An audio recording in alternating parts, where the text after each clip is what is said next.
Adam Collins and Damien Fleming, Cricket Buzz Centerstage, back at the home of Cricket Lords, where Australia were fantastic against England a couple of days ago. On Saturday, they play against New Zealand in a day-nighter, the only day-nighter at this ground throughout the course of the tournament.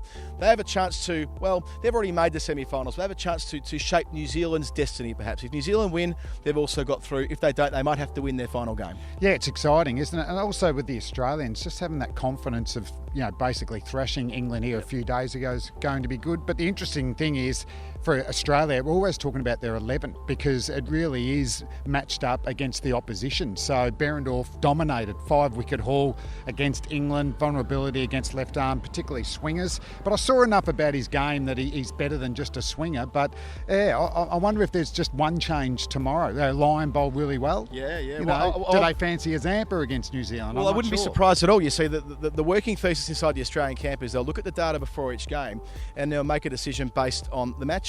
Now, that was out of fashion 4 years ago. I remember the England coach, Peter Moore, got in all sorts of trouble at the end of his tenure for something he didn't actually say about the data in England's campaign. But as Aaron Finch pointed out earlier, when we were speaking to him in his pre-game press conference, if Behrendorff misses out tomorrow because they want to play two spinners, there'll be no hard feelings. As inside the camp, they understand that they're trying to do the best thing by the 15. So it's a good place for them to be. Yeah, and I mean, matchups are important. We match up for Australian games, and it's working. It's based on data, and you're very popular, obviously, in the subcontinent. But no, that's certainly it, and it's different than missing out and being disappointed in that. You want to play every game, but there's a reason behind it. And depending which team they play in the final, one or two guys might be really vying against each other depending on the opposition. That's a really interesting point, because I don't think this philosophy will change in the elimination stage. I think what they're trying to say is there's no such thing as Australia's best 11. So when you look at tomorrow, if they might use a second spinner because it's a worn pitch out here at Lords, of course, Australia played on there 3 days ago, but then later in the tournament on a fresh track, it'll be one twirler. And then when you consider the batting lineup, they've been happy to chop and change. Sean Marsh has played some games, Usman Khawaja has batted 3, Steve Smith's batted 3. So they're giving themselves maximum flexibility. Yeah, definitely. And I suppose with New Zealand being really pace heavy, aren't they, with Ferguson and Henry and Bolt, well, maybe Khawaja at 3 is confirmed to take on the quicker bowlers there.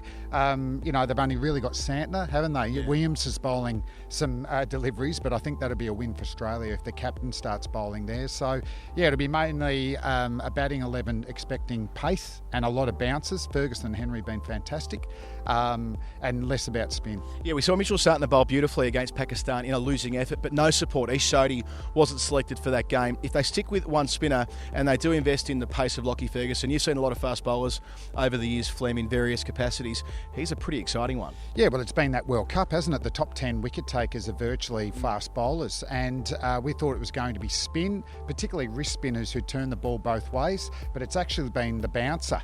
And it was probably trending more early in the tournament, but I still think on these English pitches, the Ferguson and Cummins, that quick bouncy type of fast bowler are still going to have really big results. He's got some change-ups too, Ferguson. But that's a very good 3 fast bowling, isn't it? Henry's really refined his career in the last 18 months, particularly on the back of some, playing in county cricket. And Trent Bolt's obviously one of the better bowlers going around. So they're a very well-balanced team, New Zealand. So I'm really looking forward to this. This is going to be pretty close. Yeah, they've been hard-held in a couple of their wins. They nearly got over the line in a really close encounter against Pakistan. An incredible atmosphere at Edgbaston a couple of days ago. Got to ask you about the sartorial choices of Lockie Ferguson before we wind up, Flem. Bowls with his shirt out, long sleeves and black boots. I don't think I've ever seen that combination before. Yeah, if he could just bring out the black headband, it would be perfect for me. But we want, Jimmy Neesham, he's a really good character as well. We've got a lot of those coming around. So I think for Ferguson, for me, it's good seeing pace. Stark knocking over Stokes. How good was that? Behrendorff swinging the ball against the slope. Cummins bowling through here, isn't it? It's a bit like Alan Donald from South Africa years ago. Or Paul Rifle in a couple of World Cups. A tall, bouncy first changer has worked well. So the Australians must be, their confidence must be really, really high. But New Zealand, as you said, you win, they're booking in the semi-finals. A Trans-Tasman contest here at Lords tomorrow between Australia and New Zealand. We'll be here, of course. Adam Collins and Damien Fleming for Cricket Buzz Centerstage. Talk to you then.